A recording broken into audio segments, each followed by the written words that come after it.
ក្នុងនាមឯកឧត្តមអគ្គបណ្ឌិតស្ភីចាពពន់និរដ្ឋបកយុវត្រីប្រតិក្រសួងសេដ្ឋកិច្ចនិងហិរញ្ញវត្ថុ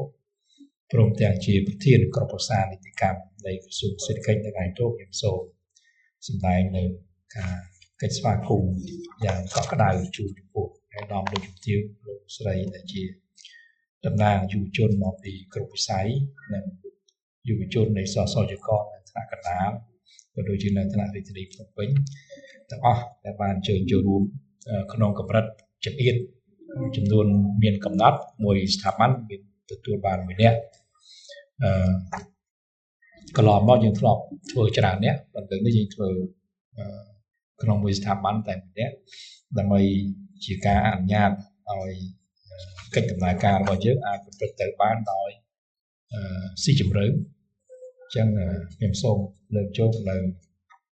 បទបង្ហាញអំពីថាហេតុអ្វីបានជាយើងសម្រេចបាននៅស្នាក់ដៃទាំងអស់នេះហើយមានដំណើរដើមតោការចេញមកពីរបៀបរបបនៃការដឹកនាំការគ្រប់គ្រងការងារយ៉ាងណាបាទទី1គឺ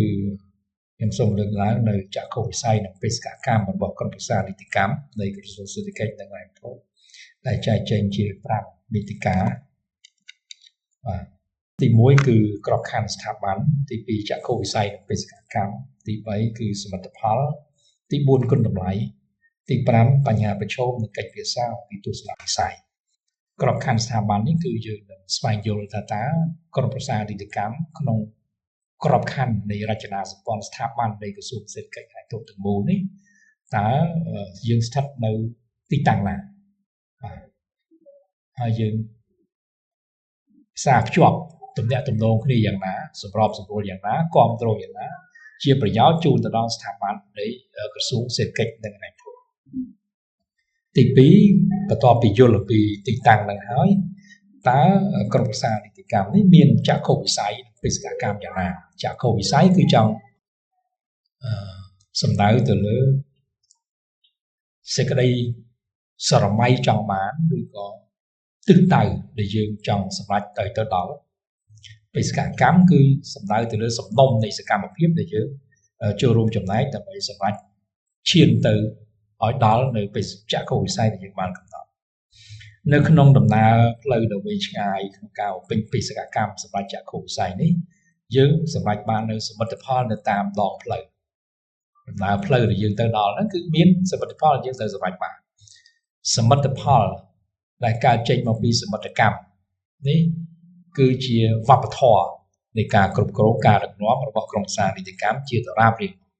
និយាយម្យ៉ាងទៀតថាសមិទ្ធផលជាលក្ខខណ្ឌចាំបាច់ដើម្បីធានាអត្ថិភាពនៃក្រុមប្រឹក្សានីតិកម្មបើមិនមានលទ្ធផលការងារទេគឺមិនមានក្រុមប្រឹក្សានីតិកម្មទេបាទអានេះក្នុងន័យនេះទៅយើងឲ្យឈ្មោះថាជាវប្បធម៌សមិទ្ធកម្មសមិទ្ធកម្មសមិទ្ធផលទាំងអស់នេះប្រកបទៅដោយលក្ខណៈសម្បត្តិយ៉ាងណាខ្លះដែលយើងពិនិត្យអំពីគុណតម្លៃ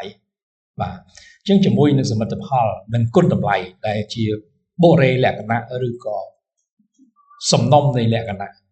សម្បត្តិនៃសមិទ្ធផលទាំងអស់នោះមិនមែនសិតតែកើតឡើងដោយគ្មានបញ្ហាទេវាមានបញ្ហានៅខាងក្នុងនោះដែលយើងទុកថាជាបញ្ហាប្រឈមហើយយើងប្រែក្លាយបញ្ហាប្រឈមទាំងនោះឲ្យទៅជាកលានុវត្តភាពប្រែក្លាយបញ្ហាប្រឈមទាំងនោះឲ្យទៅជាចំណុចខ្លាំងទៅជាគុណសម្បត្តិ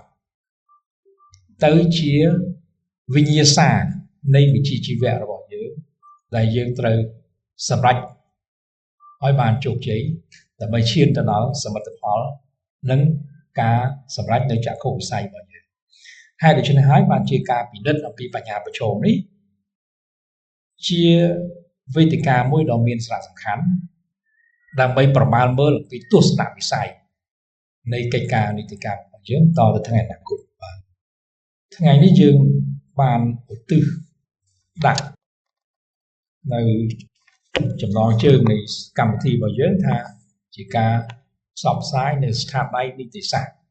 របស់ក្រុមប្រឹក្សានីតិកម្មខ្ញុំសូមគូបញ្ជាក់ថា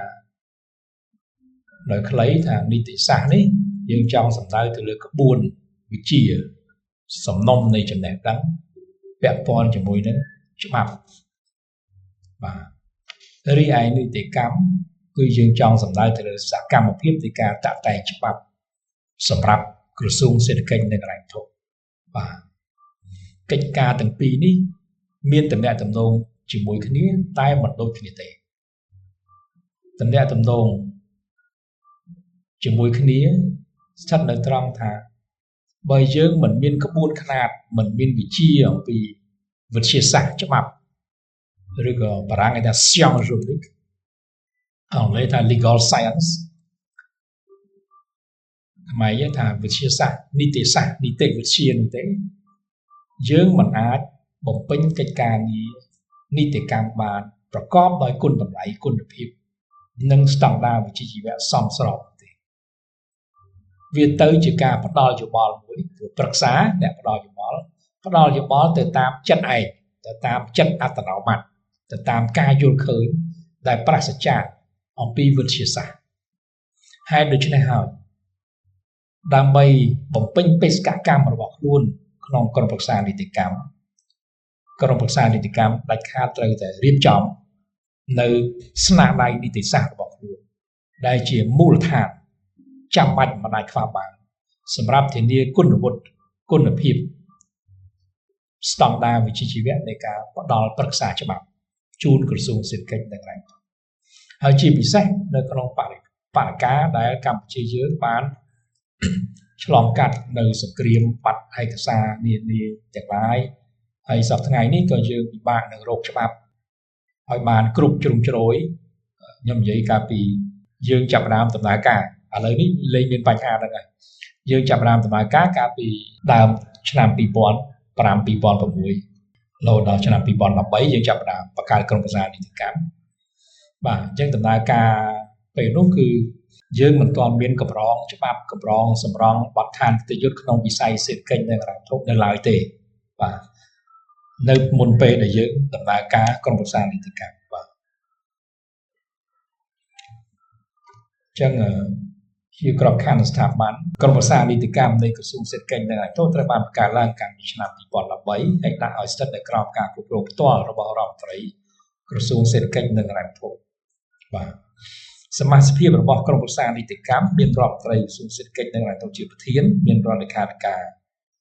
របស់ក្រសួងសេដ្ឋកិច្ចនិងហិរញ្ញវត្ថុមួយរូបជាអនុប្រធានជាច្រើនរូបរដ្ឋលេខាធិការឲ្យតែមានរដ្ឋលេខាធិការគឺសិតតែជារូបប្រធានបាទនិងមានអនុប្រធានប្រចាំការមួយរូបដែលជាខ្ញុំនិងអនុរដ្ឋលេខាធិការអគ្គលេខាធិការអគ្គនាយកឯកនាយទាំងអស់សិតតែជាសមាជិកនៃក្រុមប្រឹក្សានីតិកម្មរីឯប្រធានលេខាធិការដ្ឋានក្រុមប្រឹក្សានីតិកម្មជាសមាជិកអចិន្ត្រៃយ៍ប្រចាំការបាទក្របខ័ណ្ឌស្ថាប័ននេះយើងឃើញថាក្រុមប្រឹក្សាអាចដំណើរការទៅបានពឹងផ្អែកទៅលើលេខាធិការដ្ឋានរបស់ខ្លួនមួយដែលមានប្រធានមានអាយដាមអនុរដ្ឋលេខាធិការសៀមផល្លាដែលមានវត្តមាននៅទីនេះជាប្រធានលេខាធិការដ្ឋាននិងមានអនុប្រធានមួយចំនួនទៅតាមសេចក្តីត្រូវការចាំបាច់ហើយនៅក្រោមលេខាធិការដ្ឋាននោះមានផ្នែកជំនាញដែលសម្រាប់គ្រប់គ្រងទាំងខាងផ្នែក logistics ទាំងផ្នែក technology ទាំងខាងផ្នែកវិជ្ជាជីវៈច្បាប់មានផ្នែកប្រឹក្សានីតិវិទ្យាផ្នែកប្រឹក្សាច្បាប់ផ្នែកគ្រប់គ្រងទូទៅហើយនិងផ្នែកបច្ចេកវិទ្យាព័ត៌មានបាទសម្រាប់បច្ចេកវិទ្យាព័ត៌មានដាក់មុនគ្រប់គ្រងទូទៅដាក់ក្រោយគេបាទប្រឹក្សានីតិវិទ្យាឬក៏ប្រឹក្សានីតិសាស្ត្រនីតិវិទ្យានីតិសាស្ត្រហ្នឹងយើងសម្គាល់របស់ពីរខុសគ្នានីតិវិទ្យាសំដៅទៅលើសេចក្តីរស់រវើកក្នុងការពិចារណារីឯនីតិសាស្ត្រសំដៅលើក្បួនខ្នាតសាស្ត្រហ្នឹងគឺក្បួនគម្ពីរអក្សរដល់ពេលវិទ្យាហ្នឹងគឺការដែលឧបដឹកសាស្ត្រាគម្ពីរទាំងអស់ហ្នឹងឲ្យនៅក្នុងសកម្មភាពចលនាមួយបាទនីតិវិទ្យាអញ្ចឹងនីតិវិទ្យាមានដំណើរការប្រព្រឹត្តទៅជាប់បណ្ដាច់រីឯនីតិសាស្ត្រគឺជាគម្ពីរក្បួនខ្នាតដែលតម្កល់ទុកនៅក្នុងឯកសារបណ្ដាក់សាធារឬក៏បណ្ដាក់ឡាយប្រឹក្សាច្បាប់ខុសពីប្រឹក្សានីតិវិទ្យានៅត្រង់ថា ប្រឹក្សាច្បាប់គឺផ្ដល់យោបល់អំពីនិច្ចានុគលភាពអំពីអនុលោមភាពនៃការកសាងបទដ្ឋាននៃសកម្មភាពរដ្ឋបាលស្របតាមច្បាប់ជាធរមានអ្វីក៏ដោយឲ្យតែមានចែងនៅក្នុងច្បាប់ជាធរមានហើយត្រូវពិនិត្យធានាឲ្យមានអនុលោមភាពអានឹងជាបេសកកម្មរបស់ផ្នែកប្រឹក្សាច្បាប់ផ្ទុយទៅវិញនៅក្នុងកិច្ចការកែតម្រង់វាមានការចាំបាច់មួយចំនួនទៀតក្នុងការកសាងច្បាប់ដែលនៅខ្ពស់ផុតអំពីច្បាប់ជាធរមានឬក៏ការកសាងបង្កើតច្បាប់ថ្មីអញ្ចឹងដើម្បីបង្កើតច្បាប់ថ្មីគឺមិនមែនត្រឹមតែពិនិត្យមើលទៅលើអនុលោមភាពនៃច្បាប់សេចក្តីព្រាងថ្មីនេះទៅនឹងច្បាប់ជាធរមានផ្សេងទៀតតាមវិស័យនានាតែប៉ុណ្ណោះទេតែថែមទាំងត្រូវពិនិត្យមើលអំពីប្រព័ន្ធវប្បធម៌ទស្សនៈទានភាសាមូលដ្ឋានសមូលដ្ឋាននៃការបង្កើតច្បាប់ហ្នឹងនៅក្នុងបរិការគោលនយោបាយសង្គមសេដ្ឋកិច្ចនីតិសាស្ត្ររបស់ជាតិយើងថែមទៀតអញ្ចឹងវិសាលភាពនៃការកសាងសេចក្តីព្រាងច្បាប់វិសាលភាពនៃចំណេះដឹងសម្រាប់ធ្វើជាមូលដ្ឋាននៃការកសាងសេចក្តីព្រាងច្បាប់នេះមានលក្ខណៈទូលំទូលាយណាស់តម្រូវឲ្យផ្នែកប្រឹក្សានីតិវិទ្យានេះយល់អំពីច្បាប់នៅលើសកលលោកផងយល់អំពីច្បាប់របស់ប្រទេសយើងផងហើយដើម្បីរកចំណុចកណ្ដាលមួយដែលអាចប្រែក្លាយស្ថានភាពបច្ចុប្បន្នទៅកាន់ស្ថានភាពថ្មីនៃនីតិសាស្ត្រដែលសមស្របតាមតម្រូវការរបស់សង្គមយើងអញ្ចឹងនេះហើយជាបេសកកម្មរបស់ផ្នែកប្រឹក្សានីតិវិទ្យាបាទអញ្ចឹងរបស់ទាំងពីរនេះខុសគ្នាបើយើងនិយាយថាបើធៀបជាមួយផ្ទះវិញប្រឹក្សាច្បាប់គឺអ្នករក្សាផ្ទះរីឯផ្នែកប្រឹក្សានីតិវិទ្យាជាអ្នកស្វែងរកឱកាសថ្មីដើម្បីមកកែលម្អទំនើបភាវូបនីយកម្មផ្ទះរបស់យើងបាទបើយើងនិយាយឲ្យស្រួលស្ដាប់ប្រឹក្សាច្បាប់គឺអ្នកដែលមើលកិច្ចការក្នុងផ្ទះរីឯប្រឹក្សានីតិវិទ្យាអ្នកដែលមើលកិច្ចការងារនៅខាងក្រៅផ្ទះប៉ុន្តែនៅជុំវិញផ្ទះហ្នឹងដដែលជាច្បាប់ដដែលបាទរីឯផ្នែកបច្ចេកវិទ្យាព័ត៌មានគឺជួយគ្រប់ទិដ្ឋភាពទាំងអស់ក្នុងការសម្រេចនៅសមិទ្ធិនានាដែលរៀបចំនិងអនុវត្តបានរួចរាល់ដោយជោគជ័យដោយផ្នែកនានាផ្នែកប្រឹក្សានីតិវិទ្យាក៏ដូចជាផ្នែកប្រឹក្សាច្បាប់ផ្នែកគ្រប់គ្រងទូទៅគឺសម្រាប់ជាប្រយោជន៍ដល់ការគិតគូរ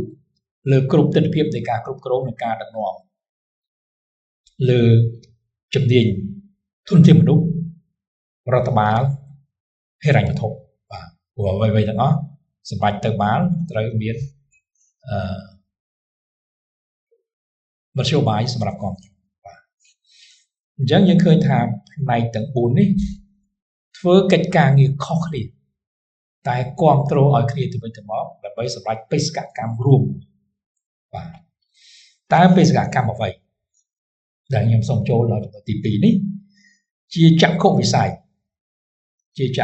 យរបស់ក្រុមប្រឹក្សានីតិកម្មយើងបានកំណត់ថាប្រែក្លាយឬក៏ចាប់ផ្ដើមកំណត់ថាក្រុមប្រឹក្សានីតិកម្ម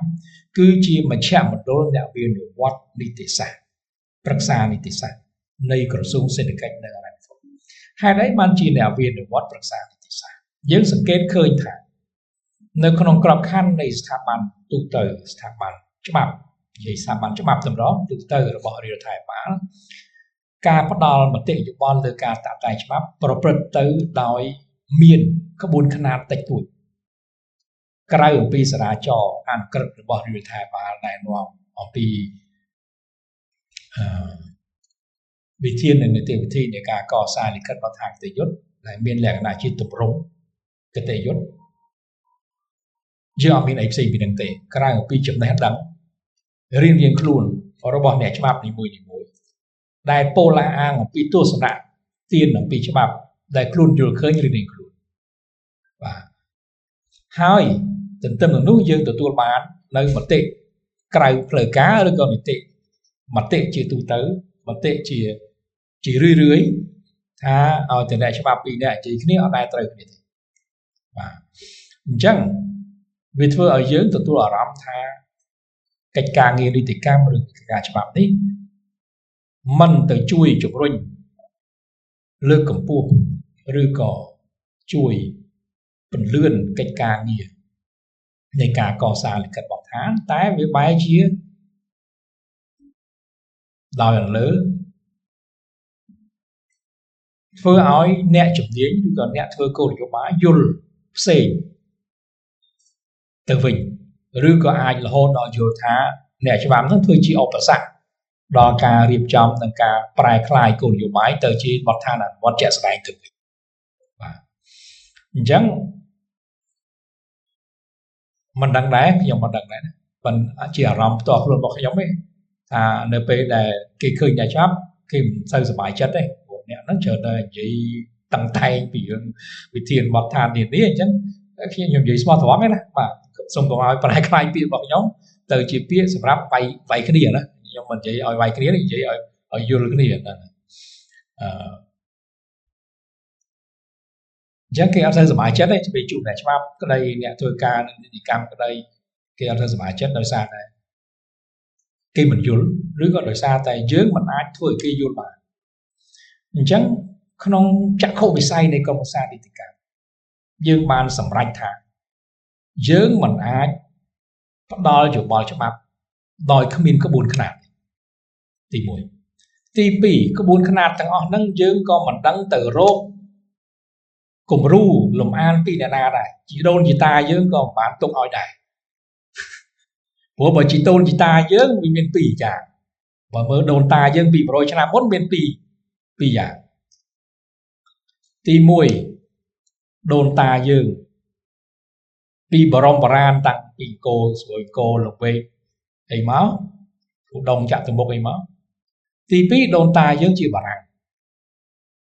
ក្បួនខ្នាតប្រពៃណីទំនៀមទម្លាប់ខ្មែរយើងមានតម្កល់សិក្សាស្រាវជ្រាវស៊ីជម្រៅដោយសាលាបារាំងចុងបូព៌ា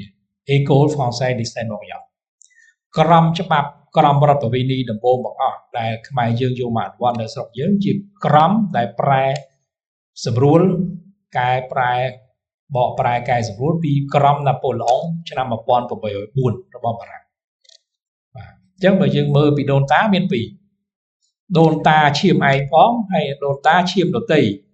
តែបានមកបញ្ចូលឈាមមកដល់ស្រុកខ្មែរយើងអស់ជិត100ឆ្នាំពីបារាំងបាទដូច្នេះនៅក្នុងទស្សនៈវិស័យនេះទើបយើងជ្រើសរើសយកការផ្ដល់ប្រឹក្សាយោបល់មួយដែលប្រកបដោយអ្នកវិនិវត្តទាំងនៅក្នុងកម្រិតនៃប្រវត្តិសាស្ត្រអ្នកវិនិវត្តក្នុងកម្រិតនៃវិទ្យាសាស្ត្រក្នុងបរិការដែលបច្ចេកវិទ្យាលូតលាស់យ៉ាងច្រើនអញ្ចឹងហើយបានជាយើងចាំបាច់ត្រូវតែផ្សារភ្ជាប់ខ្លួនទៅនឹងយុគសម័យបច្ចេកវិទ្យាជាលទ្ធផលនិយាយស្រួលស្ដាប់រាល់សមិទ្ធផលរបស់ក្រមសាស្ត្រនីតិកម្មទាំងអស់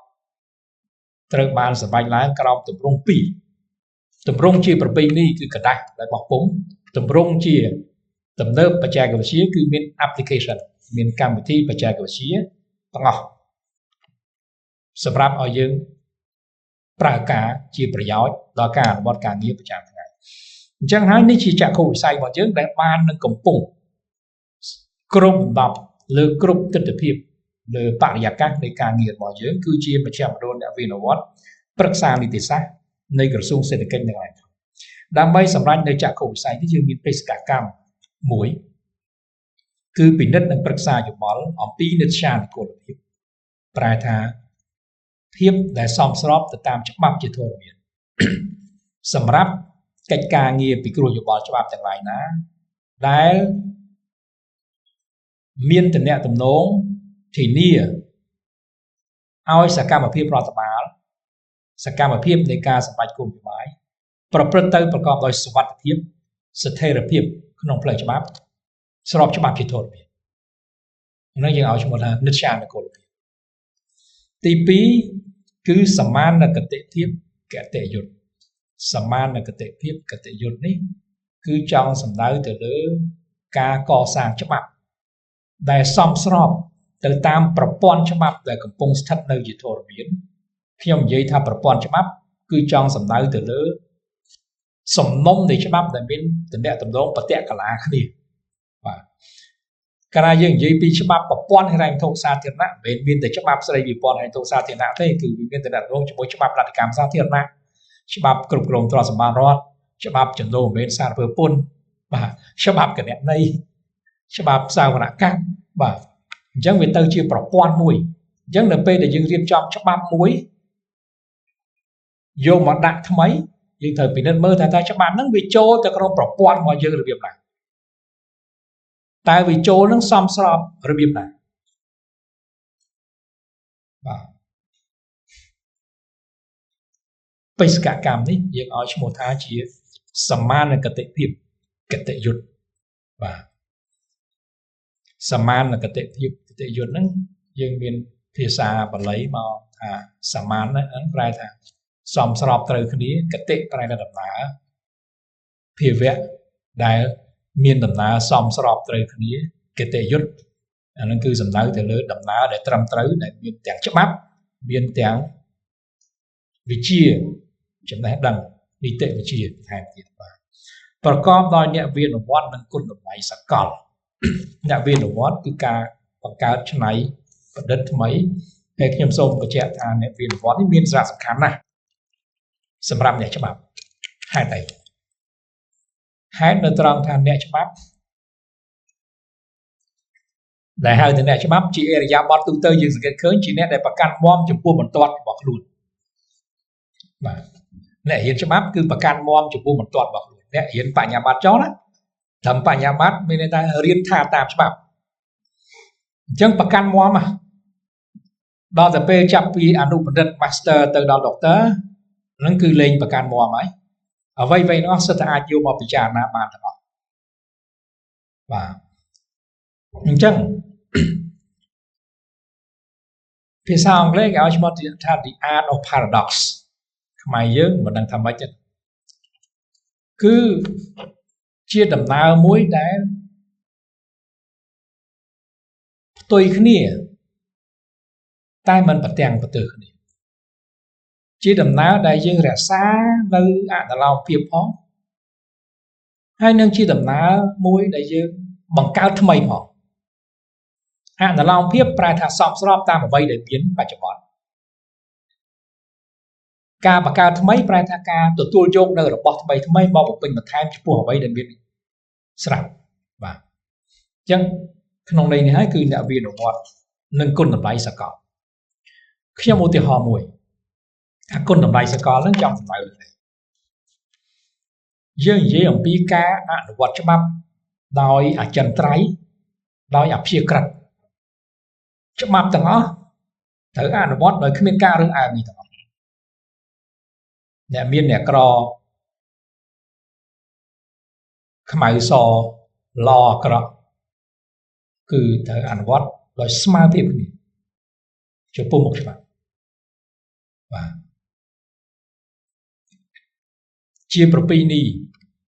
របស់ខ្មែរយើងពីបុរាណមកមន្ត្រីរាជការរួមទាំងចៅក្រមមន្ត្រីតុលាការត្រូវវាចាកនៅអគតិធម៌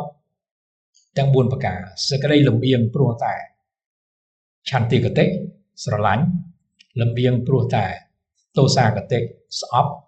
លំអៀងព្រោះតែភយគតិភ័យខ្លាចអំណាចឥទ្ធិពលរបស់មនុស្សមោហគតិ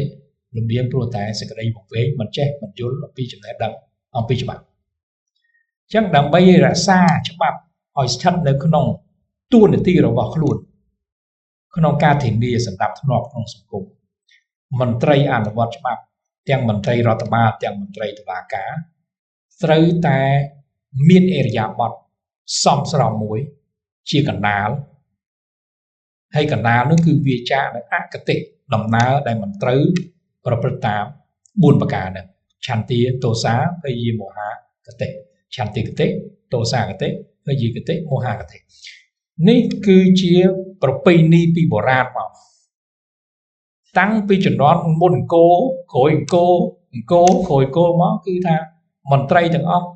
ត្រូវវាចាអកតិធម៌ទាំង4ប្រការច្បាប់កម្ពុជារបស់ខ្មែរយើងមានឈ្មោះថាក្រមប្រធមសាសនេះបញ្ញត្តិដំបូងចែងអំពីអកតិធម៌ទាំង4ប្រការបាទនៅពេលដែលបារាំងដាក់ចូលមក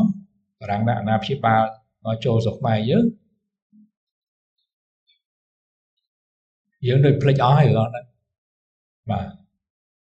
យើងយកច្បាប់យកអីតាមបែបបារាំងមកវិញបាទប៉ុន្តែទោះបីយើងភ្លេចក៏ដោយក៏គោលការណ៍ទាំងអស់នេះនៅតែរក្សាបាននូវគុណតម្លៃសកលរបស់ខ្លួនតាំងពីជំនាន់មុនតមកដល់ជំនាន់បច្ចុប្បន្នហើយជំនាន់បច្ចុប្បន្ននេះមន្ត្រីតុលាការតែតែឆ្លាក់អក្សរហ្នឹងយកទៅដាក់ទៅលើជញ្ជាំងក្នុងលក្ខណៈក្នុងសន្តានជាក្រមសីលធម៌របស់អ្នកកាត់សេចក្តីបាទបើទោះបីជាមិនមានទោសបញ្ញត្តិចែងចាត់ថាត្រូវទទួលទោសយ៉ាងណាសម្រាប់អំពើសម្រាប់អេរិយាបថវិជាអកតេធម៌នឹងក៏ដោយប៉ុន្តែនៅតែមានតម្លៃជាក្រមសីលធម៌របស់ជាតិយើងអញ្ចឹងដើម្បីសម្រេចនៅចក្ខុវិស័យនេះយើងមានជាយុទ្ធសាស្ត្រ4ទី1គឺប្រឹក្សានីតិវិទ្យាទី2ប្រឹក្សាច្បាប់ទី3គ្រប់គ្រងព័ត៌មានវិទ្យានីតិកម្មទី4គ្រប់គ្រងកិច្ចដំណើរការទូទៅរបស់ក្រុមប្រឹក្សានីតិកម្មដែលជាផ្នែកទាំង4នៃលេខាធិការដ្ឋានសម្រាប់ផ្នែកប្រឹក្សានីតិវិទ្យាក៏យើងមាន4ដែរបាទដើម្បីមិនហៅថាការប្រឹក្សានីតិវិទ្យាគឺផ្ដោតទៅលើកិច្ចការ4ធំៗទី1គឺការធ្វើ codification ក្រមឧបនីយកម្មឬក៏ក្រមពីឧបនីយកម្មនៃកម្រងច្បាប់ទាំងអស់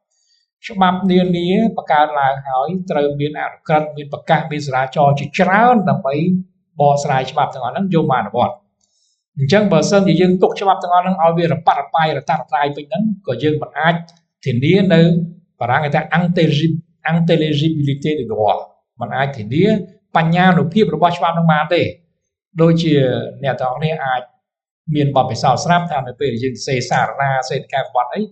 ឯកសារទាំងអស់ត្រូវនៅជុំវិញតុរបស់យើងបើកាលណាមួយនៅទៅនេះមួយទៅនោះយើងសេអត់ចេញការងារនេះវាចឹងដែរអញ្ចឹងការចងក្រង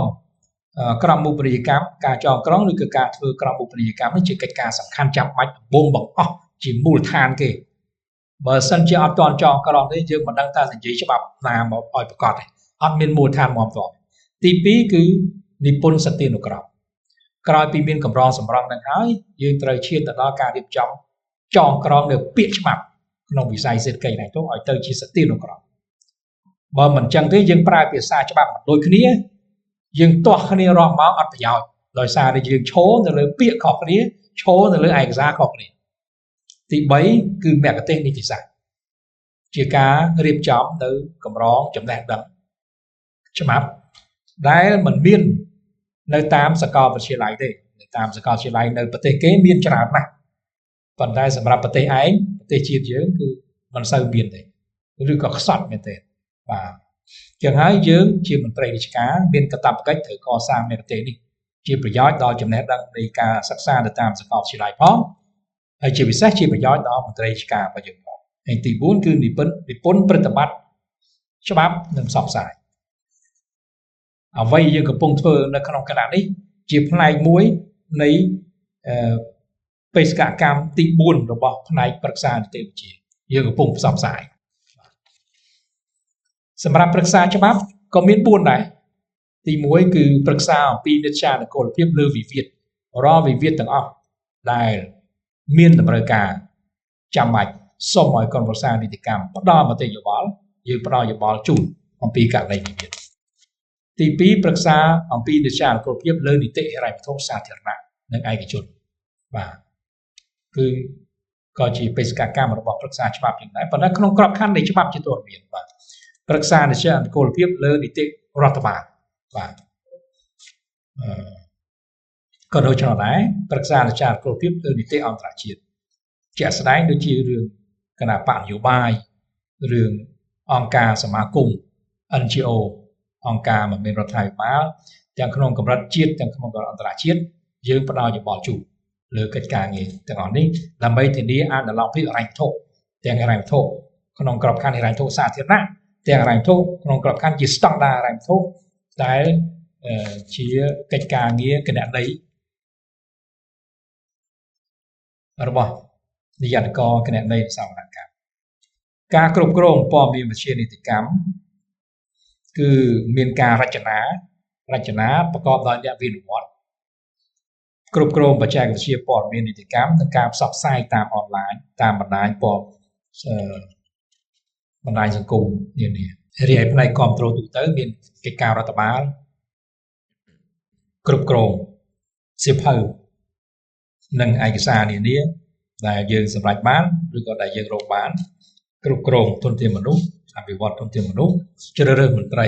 ច្បាប់សម្រាប់មកចូលរួមធ្វើកិច្ចការងាររបស់យើងដូចថ្មីនេះយើងកំពុងផ្សព្វផ្សាយរកមន្ត្រីច្បាប់ដើម្បីមកចូលរួមចំណែកក្នុងបេសកកម្មរបស់យើងនិងគ្រប់គ្រងសម្រាប់រួចកិច្ចការជាសមិទ្ធផលដែលសម្រេចបាននេះយើងចែកជាពីរសំខាន់គឺមានស្នាដៃនីតិសាស្ត្រហើយមានសេវាប្រឹក្សាច្បាប់អញ្ចឹងស្របតាមបេសកកម្មទាំងពីរនេះសមិទ្ធផលដែលយើងសម្រេចបានក៏មានពីរដែរបាទស្នាដៃនីតិសាស្ត្រមានជាពីរដែរមានជាសៀវភៅអានោះបែបប្រពៃនេះហើយនឹងមានជាកម្មវិធីបច្ចេកវិទ្យាព័ត៌មានដែលជា application នៅក្នុងទូរស័ព្ទក្នុង computer សេវាប្រឹក្សាច្បាប់របស់យើងក៏មានពីរដែរមានប្រឹក្សាអំពីនិត្យានុកូលភាពហើយនឹងប្រឹក្សាអំពីសមានគតិភាពគតិយុត្តបាទជាក់ស្ដែងស្នាដៃនីតិសាស្ត្រដែលយើងសម្រេចបាននេះបាទមានអញ្ចឹងបាទមានសភៅរៀងរបស់ពុំជាវហើយមកហើយមានកម្មវិធីបច្ចេកវិទ្យាព័ត៌មានអញ្ចឹងគ្រប់សភៅយើងមានសមមូលសភៅដែលមានតែប្រមាណដែលយើងកន្លែងដូចមានសភៅខ្លះយើងអស់ហើយអាចរកបាននៅក្នុងកម្មវិធីបច្ចេកវិទ្យាព័ត៌មានបាទពីមុនដើម្បីបាន soft copy ហ្នឹងយើងត្រូវយកទៅ scan យើងត្រូវយកទៅ photocopy អីច្រើនឥឡូវអត់ទេបាទបាន download ទៅយើងយកមក print ខ្លួនឯងមើលបានអញ្ចឹងជាសមិទ្ធផលនេះគឺយើងមានបណ្ណាល័យអេឡិចត្រូនិកពីមុនយើងសភៅមួយក្បាលយើងដាក់មួយ app សភៅមួយក្បាលដាក់មួយ app ក្រោយមកយើងឃើញថាមានអ្នកប្រើប្រាស់សេវាកម្មរបស់យើងមួយចំនួនគាត់ធុញទ្រាន់គាត់ថាបើអញ្ចឹងមិនដឹងថាធានាថាធ្វើម៉េចបានសភៅអស់ពីក្រមសារនីតិកម្មសូមឲ្យបង្កើតមួយកន្លែងទៅដើម្បីឲ្យមានសភៅទាំងអស់តែម្ដងអញ្ចឹងយើងក៏ប្រឹងប្រែងបន្តិចបង្កើតទៅជាបណ្ដាល័យអេឡិចត្រូនិកមួយបើចុចទៅបណ្ដាល័យទៅឃើញសភៅទាំងអស់ហើយចង់បានមួយណាក៏បានដែរបាទ scan យើងអាច download បានយើងក្រៅពីនេះយើងមានការទំព័រហើយ scan នេះយើងអាច scan ភ្លាមបានបាទ scan ចុចទៅឃើញបាទសេវាប្រឹក្សាច្បាប់ក៏យើងមានពីរគឺប្រឹក្សាអំពីនិច្ចានុកូលភាពប្រឹក្សាច្បាប់និងលិខិតបទដ្ឋានគតិយុត្តដែលត្រូវធានាសង្កត់ភាពសម្រាប់ធ្នាប់និងសន្តិសុខគតិយុត្តប្រឹក្សាសមានគតិភាពគឺធានាថាលិខិតបទដ្ឋានទាំងអស់ហ្នឹងត្រូវបានយកមកសិក្សាស៊ីជម្រៅទៅលើស្ថានភាពបរិការកម្ពុជាផងឧត្តមមានវត្តអន្តរជាតិផងដើម្បីធានាថាច្បាប់ដែលយើងតាក់តែងថ្មីនេះគឺឆ្លើយតបទៅនឹងស្ថានភាពរបស់យើងផងហើយមិនប្រេកព្រួលជាមួយស្ថានភាពហ្នឹងទេគឺបានលើកតម្កើងស្តង់ដារកម្ពុជាយើងទៅកាន់សមាហរណកម្មនៅក្នុងសកលលោកឧទាហរណ៍ដូចជា trust បទធនបាលកិច្ចក៏ជាច្បាប់ជាអនុក្រឹត្យដែលក្រមសារនីតិកម្មយើងបានចូលរួមចំណែកជួយផងដែរព្រោះពាក្យថាបទធនបាលកិច្ចហ្នឹងគឺក្រមសារនីតិកម្មយើងជាអ្នកបង្កើតពីមុនមកអត់មានទេអត់ទៅមើលវចនានុកម្មបានទេមើលអត់ឃើញទេបាទព្រោះយើងបង្កើតអញ្ចឹងបានជំរាបថាអ្នកវិនិយោគនៅត្រង់ហ្នឹងយើងបង្កើតទាំងទស្សនៈទៀតយើងបង្កើតទាំងពាក្យច្បាប់ដែលត្រូវប្រើប្រាស់ទៀតបរិធនបាលកិច្ចឬក៏បរិធនបាលកិច្ចហ្នឹងគឺយើងអ្នកបង្កើតបាទគុណតម្លៃកិច្ចការងារទាំងអស់នេះគឺយើងរៀបចំឡើងដើម្បីសម្រេចនៅគុណតម្លៃមើលនឹងភ្នែកមិនឃើញពាល់ត្រូវដោយអារម្មណ៍ខាងក្នុងគុណតម្លៃរួមគឺមានអ្នកវិនិយោគនិងសកលបាទអ្នកវិនិយោគគឺមិនត្រូវរឹងកព្រឹសរឹងតាំងចំពោះចំណេះដែលខ្លួនឯងមានត្រូវបើកទូលាយ ទោះបីរៀនបានកម្រិតណាក៏ដោយក៏ត្រូវបើកទទួលយកនៅចំណេះដឹងថ្មីអញ្ចឹងត្រូវរក្សាគម្លាតចេញពីខ្លួនឯងដើម្បីឲ្យខ្លួនឯងបានប្រសើរត្រូវរក្សាគម្លាតចេញពីការជាប់ជំពាក់ចំពោះខ្លួនឯងដើម្បីធ្វើឲ្យខ្លួននឹងបានជាប្រយោជន៍ប្រកបដោយស្ថិរភាពសកលគឺជាការផ្ដល់នៅគុណតម្លៃជាសកលទៅលើកិច្ចការងារដែលយើងបានសម្រេចរៀនសូត្រពីពិភពលោកយកជាប្រយោជន៍ដល់កម្ពុជាចឹងហើយបានកម្រងសម្រង់របស់យើងពិសេសនៅត្រង់ថាយើងបើកមើលនៅក្នុងមាតិកាអនុក្រមទៅឃើញជាការរៀបចំចងក្រងប្រកបដោយតក្កវិជ្ជាគតិយុត្តដែលមិនមាននៅលើ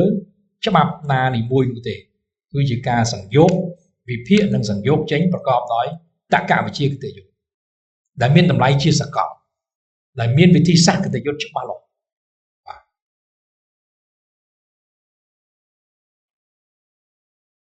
គុណតម្លៃរួមក្រៅពីគុណតម្លៃរួមយើងមានគុណតម្លៃវិជ្ជាជីវៈដោយឡែកគឺមានទី1គឺគុណភាពនៃការតាក់តែងត្រូវធានាថាភាសាច្បាប់រចនាបថរបៀប style នៃការតាក់តែងទស្សនាទាននិងទស្សនវិជ្ជាច្បាប់នេះគឺត្រូវបានយកមកប្រើការប្រកបដោយការយល់ទូលំទូលាយហើយពិតជានិយាយអញ្ចឹងមែនបាទនៅពេលដែលយើងពិភាក្សាគ្នាពេលខ្លះ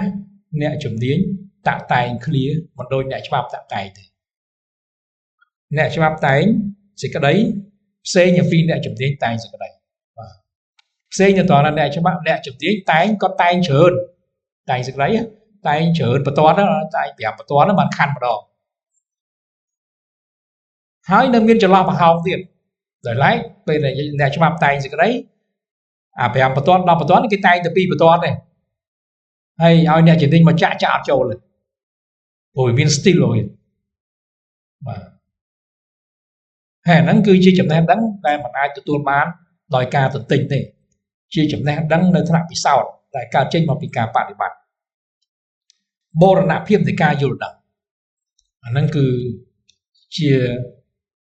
កិច្ចការងារមួយដែលលំបាកថាតើយើងធានាយ៉ាងណាដើម្បីឲ្យកិច្ចការងារដែលយើងបានរៀបចំជាប្រយោជន៍ដល់ការកសាងចំណេះដឹងត្រូវបានទទួលយកដោយមន្ត្រីរាជការដោយអ្នកច្បាប់ឲ្យបានពេញលេញបាទអញ្ចឹងត្រូវបង្កើនការផ្សព្វផ្សាយការបដិបដាលការបកស្រាយនិច្ចានុភាពនៃការកែតម្រង់រាល់វិធានការនៃការកែតម្រង់ទាំងអស់មិនសិតតែចាំបាច់ត្រូវតែតាក់តែងច្បាប់ឬក៏តាក់តែងបទដ្ឋានគតិយុត្តសម្រាប់អនុវត្តទេបាទការតែងច្បាប់មិនមែនធ្វើឡើងដោយស្វ័យប្រវត្តិទេត្រូវដឹងតើវិធានការកែតម្រង់ណាខ្លះដែលជាកម្មវត្ថុនៃការតាក់តែងច្បាប់ដើម្បីឲ្យមានអានុភាពផ្លូវច្បាប់បាទសមានគតិភាពគតិយុត្តគឺជាការស្វែងរកផ្លូវមួយដែលសម្រាប់ធានានៅភាពត្រូវគ្នាភាពសមស្របជាមួយគ្នា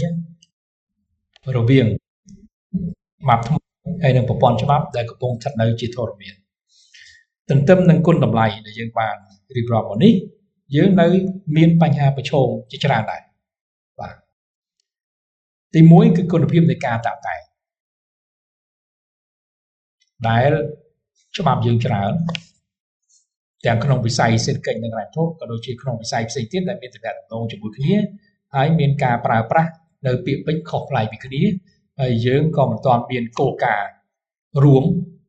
នៅប្រទេសមួយចំនួនគេមានច្បាប់ស្តីពីការតែងច្បាប់ដូចជានៅកូរ៉េ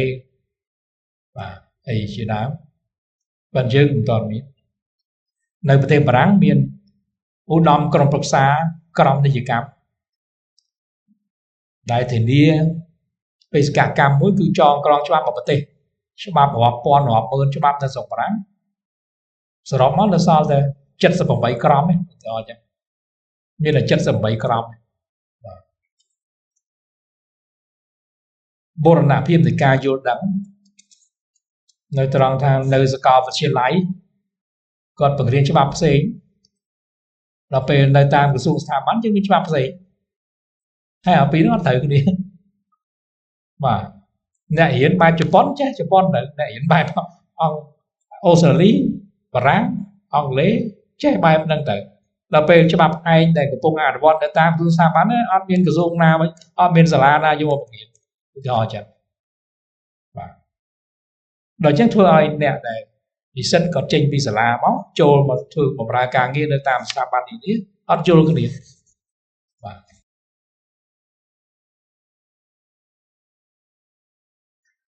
និត្យានុភាពនៃកិច្ចការកែតម្រង់មួយចំនួនគឺបានយកទៅអនុវត្តមានការឋានកែតម្រង់មួយចំនួនគាត់ចេញជាវិធានការគោលនយោបាយគាត់រៀបចំជាលិខិតបទដ្ឋានអនុវត្តក្នុងគណៈពេលដែលរដ្ឋបាលសមត្ថភាពរដ្ឋបាលមិនទាន់បានត្រៀមខ្លួនសមត្ថភាពហិរញ្ញវត្ថុសមត្ថភាពទុនធានមនុស្សមិនទាន់បានត្រៀមខ្លួនរួចជាស្រេចអញ្ចឹងបទដ្ឋានទាំងអស់ហ្នឹងនៅមិនអាចអនុវត្តបានជាសច្ចានុបាទបាទពីព្រោះសមត្ថភាពទៅមិនទាន់ដល់ពេលយើងរៀបចំទៅជាច្បាប់វាមានអានុភាពផ្លូវច្បាប់ប៉ុន្តែអនុវត្តបានអញ្ចឹងវាបង្កើតទៅជាភាពច្បុកច្បល់មួយថាតើច្បាប់ហ្នឹងអនុវត្តឬមិនអនុវត្តថាអនុវត្តទៅចង់មិនធ្វើទៅធ្វើមិនកើតឧទាហរណ៍ព្រោះវាមិនចែងច្បាស់បាទទី4គឺសមានគតិភាពនេះគឺទូលំទូលាយហើយស៊ីជម្រៅដោយហេតុថាអ្វីដែលត្រូវចិត្តយើងមិនត្រូវចិត្តអ្នកដទៃអញ្ចឹងទៅរកចំណុចកណ្ដាលមួយបាទអញ្ចឹងចំណុចកណ្ដាលនេះក៏ពឹងផ្អែកទៅលើសំណុំនៃចំណេះដឹងដែលយើងយល់ផាផែគ្នាទើបកសាងច្បាប់ទៅឲ្យវាសមស្របទៅតាមទស្សនៈទានរួមរបស់ជាតិយើងអញ្ចឹងខ្ញុំមានជាបទឧទ្ទេសនាមផ្ដើមប៉ុណ្ណេះរីឯសហការីយើងខ្ញុំពីររូបទៀតនឹងបង្ហាញជូននៅខ្លឹមសារលម្អិតដែលផ្សារភ្ជាប់ជាមួយនឹងខ្លឹមសាររួមដែលខ្ញុំជម្រាបជូនមិញនេះដើម្បីជាប្រយោជន៍ដល់អង្គសិក្ខាសាលារបស់យើងទាំងអស់គ្នាហើយយើងខ្ញុំរំពឹងថាការរៀបចំសិក្ខាសាលាក្នុងរយៈពេលមួយព្រឹកនេះបានជាប្រយោជន៍ដល់អ្នកចូលរួមជាអតិបរមាហើយប្រយោជន៍ដែលទទួលបានជាអតិបរមានេះគឺពឹងផ្អែកទៅលើសកម្មភាពរស់រវើកនៃកិច្ចពិភាក្សានេះពេលបន្ទាប់ពីយើងចប់បទទេសនាទៅនៅតាមតុនីមួយនឹងរើសយកប្រធានបទដែលខ្លួនយល់ថាចាំបាច់ហើយចាប់អារម្មណ៍ដោយមិនមានការបង្ខិតបង្ខំឬក៏ដាក់កំហិតពីខាងលើទេគឺយើងរើសយកប្រធានបទដែលយើងយល់ថាសំខាន់យកមកជជែកគ្នានៅក្នុងកិច្ចពិភាក្សាហើយតុនីមួយតោងរើសយកអ្នកណាម្នាក់ដែលមានសមត្ថភាពសម្របសម្រួលនឹងកិច្ចពិភាក្សាដើម្បីធានាឲ្យអ្នកចូលរួមនៅក្នុងកិច្ចពិភាក្សានេះអាចចូលរួមបានដោយអស់ចិត្តដោយមានសេរីភាពក្នុងការបញ្ចេញមតិយោបល់ហើយមានការទទួលខុសត្រូវក្នុងការកត់ត្រាអំពីលទ្ធផលនៃកិច្ចពិភាក្សាដែលជាជំហររួមនៃក្រុមពិភាក្សាដើម្បីឡើងយកមកបង្ហាញហើយយើងពិភាក្សាបញ្ចប់ដោយការបើកទូលាយក្នុងការជជែកវែងញែកលើប្រធានបទមួយបាទអញ្ចឹងសូមមេត្តាប្រើប្រាស់វេទិកានេះសម្រាប់ជាប្រយោជន៍ដល់យើងម្នាក់ទាំងអស់គ្នាយើងខ្ញុំធ្វើនេះមិនមែនដើម្បីក្រុមប្រឹក្សានីតិកម្មទេធ្វើដើម្បីឲ្យអ្នកចូលរួមទាំងអស់យល់ថាតើក្រុមប្រឹក្សានីតិកម្មធ្វើអ្វីហើយប្រើប្រាស់សមិទ្ធផលដែលក្រុមប្រឹក្សានីតិកម្មសម្រាប់បាននេះពេលកន្លងមកនេះជាប្រយោជន៍ដល់ការអភិវឌ្ឍចំណេះដឹងរបស់យុវជនយើងទាំងអស់គ្នាដើម្បីជាប្រយោជន៍ដល់ចំណេះដឹងក្នុងវិស័យនីតិសាស្ត្រហើយជាពិសេសក្នុងវិស័យនីតិសាស្ត្រនៃជាសមត្ថកិច្ចរបស់ក្រសួងសេដ្ឋកិច្ចនិងហិរញ្ញវត្ថុដែលជាវិស័យជំនាញមួយដែលអាចថាវាលំបាកនឹងរៀនលំបាកនឹងយល់ហើយក៏មិនមានបង្រៀននៅតាមសាកលវិទ្យាល័យនានានៅកម្ពុជាយើងខ្ញុំសូមអរគុណចំពោះការយកចិត្តទុកដាក់ស្ដាប់